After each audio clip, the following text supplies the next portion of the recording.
Hey guys, it's Mary here and welcome back to my channel for a newish kind of oldish series, and this is basically a video of me organizing my custom content folder. So for those who aren't aware that I'm having some issues with The Sims 2, it's currently unplayable for me at the moment because of graphics memory issue.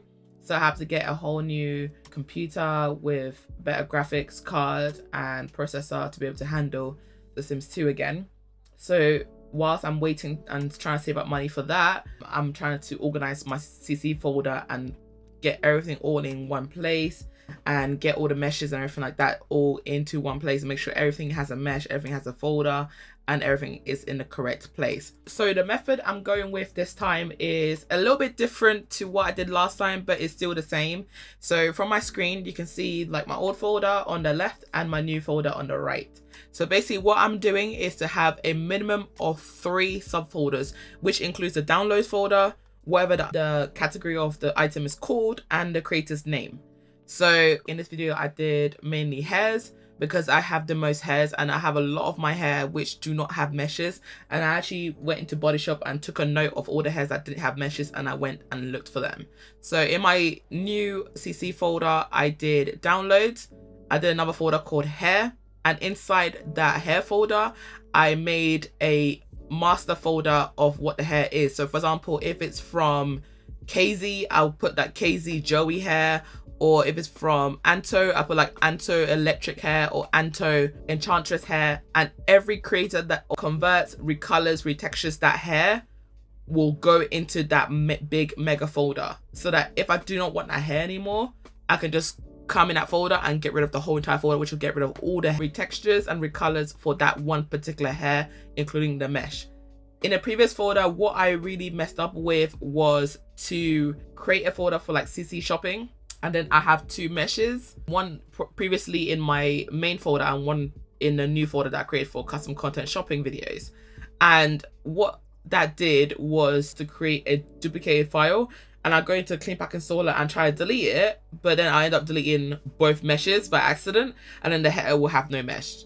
So I had issues trying to find meshes and things like that. So that's why I started a whole clean slate, because if I'm to get my new computer, I want my Sims 2 to function the best way it can, but also to have everything all in one place and I know where everything is. So if I don't like a particular hair, I'll make a note of what it's called, go into the folder and completely take off the hair, so I don't have to worry about that hair completely. I get a lot of questions in regards to where I get my CC from, and literally all I do is to Google. Literally, Google is your best friend. Google is the best place I find it. Most of my hairs come from Tumblr. So literally, I just Google what hair that I want. For example, if I had a default replacement Anto blackout hair, which is like a little man bun, and it came with a sim, and I wanted the colors of that hair. I wanted the main hair instead of having like a default replacement or something like that. So I went on Google and I typed in Sims 2 Anto blackout, and it came up with all these creators that created Anto blackout hair, and I got all of them, including the meshes, everything. I put it into one folder. That's literally how you do it. Like, people will say, oh, do you have a particular thing, or like send me the file to yourself and things like that.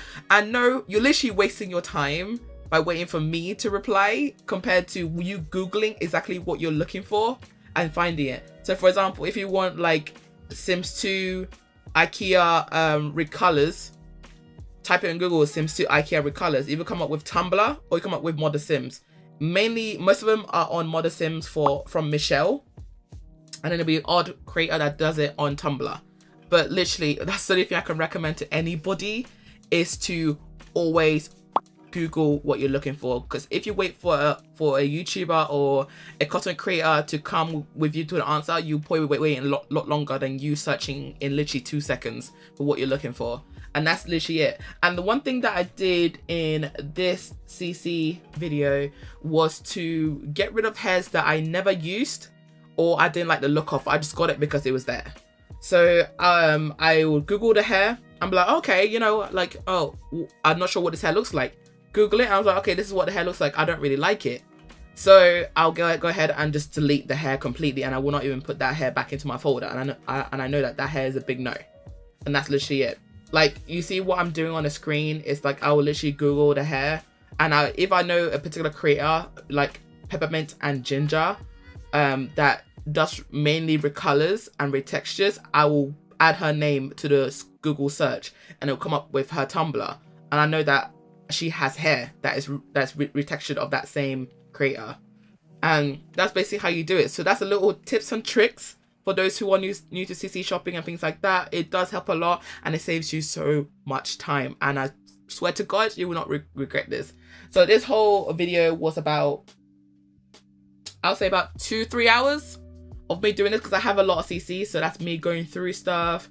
I'll listen to music whilst I'm doing this, because it really does help listen to music and like chilling out and doing this. And I just went through the whole entire works, copied everything into where it needs to be. So as you can tell, like I searched up different creators of the same hair, or I found like a mega list of the creators for the same hair, and I just copied it into one folder, so that I know for a fact that if I don't want that hair anymore, I can just go into that folder and get rid of it, and it saves me so much time, so much stress, and all that kind of good stuff. And this is the same kind of routine I'm gonna do for when I go custom content shopping, because even though I can't play The Sims 2, I want to be able to still bring you guys Sims 2 content, for example my hair colors and also CC shopping videos.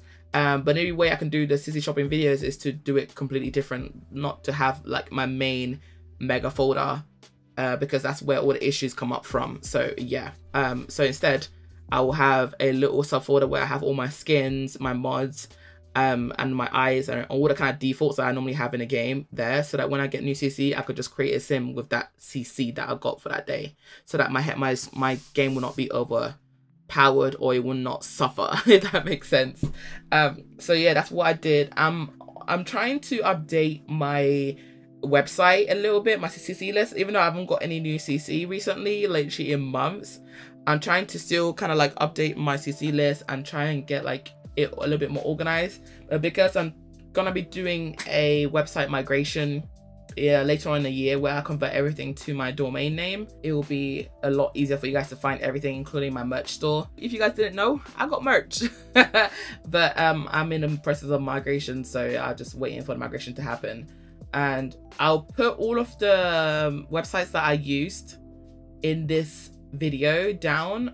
So like the website that I use for the mega search for a particular creator or particular hair, I'll put the one down too, and I'll put like, you know, Tumblr and Modern Sims, that kind of stuff. But Google is your best friend. This is where I found all these websites, is from Google, so it makes things a lot easier. And yeah, I'm gonna make a series of these, so things are gonna look quite repetitive, so it's gonna be like basically the same thing every single episode. I'm not gonna go into details in terms of trying to change the file names of like some long names and things like that. I'm not gonna go into like trying to compress package files and everything like that, because it can really bug out your name, and especially changing the file name of the package file, it can really cause a lot of issues. And obviously you can use that using a tool to change that, but for me, I don't want to mess with it, because if I was to get a mesh from the same mesh, but because I changed the name of it and I won't know that I changed the name of it, it might have issues in the game, and I don't want to have to deal with that. So I'd rather just keep everything as it is.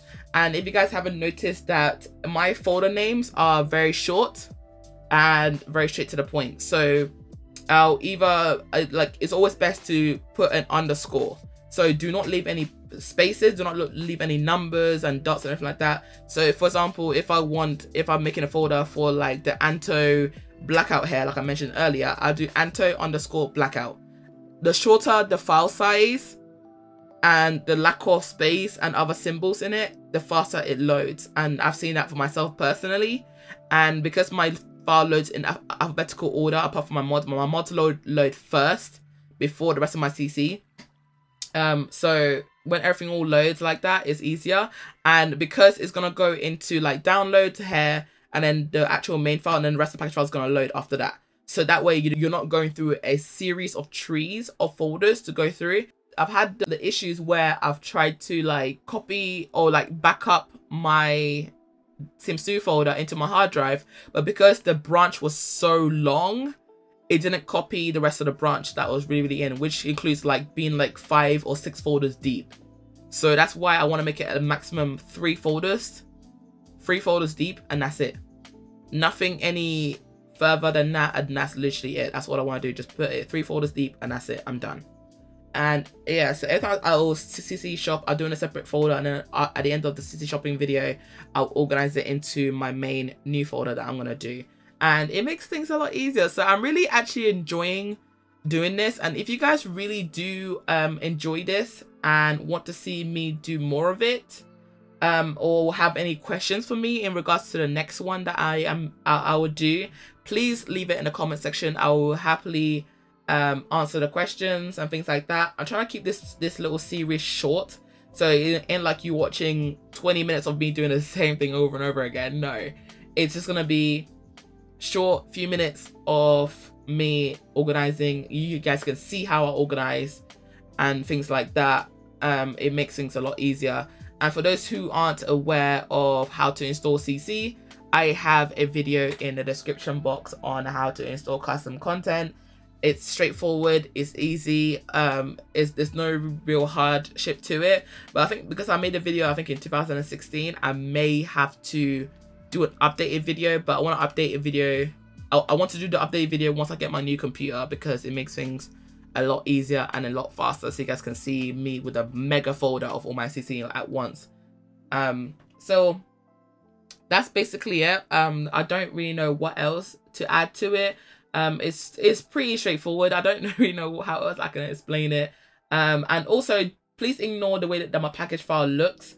I know it doesn't look like the usual package file, and that's because I accidentally asked the package files to open with Clean Pack Installer, hence why it took on the symbol of Clean Pack Installer. But your one shouldn't look like that. It should just be a blank file. It should just be like just blank, completely blank. So that's basically it. I'm hoping that this video helps you. If you like the video, give it a thumbs up and subscribe if you're new around here. It does mean a lot, and I will see you guys in my next video. Thanks for watching. Bye.